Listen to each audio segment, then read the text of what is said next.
parece que es una opción tan válida como las otras, que es un camino que recién empieza, que hay mucho todavía por recorrer, hay mucho prejuicio, pero también hay como nuevas corrientes de pensamiento que dan lugar a nuevas opciones de familias y de pareja.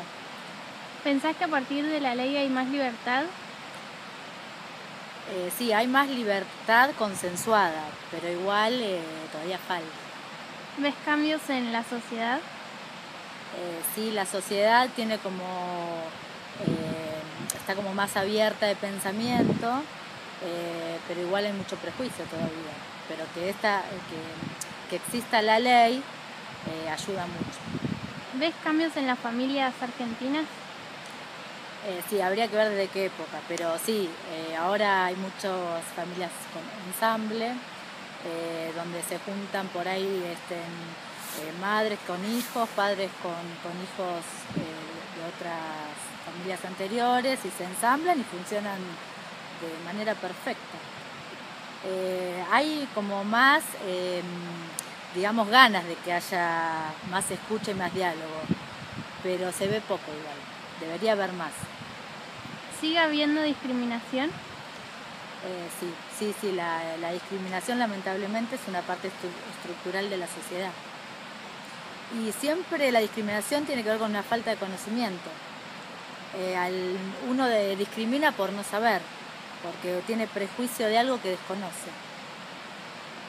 ¿Por qué se justifica a la gente mayor?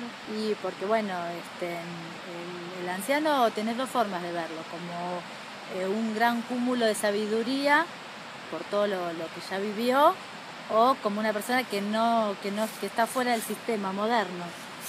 En realidad deberíamos mirarlo desde otro lugar, ¿no? Como una persona que vivió muchas cosas y tiene mucha más tela cortada que el joven, y si bien le cuesta adaptarse más a los cambios, tiene una mirada más profunda de las cosas. ¿Hubo impacto en la educación con respecto al tema?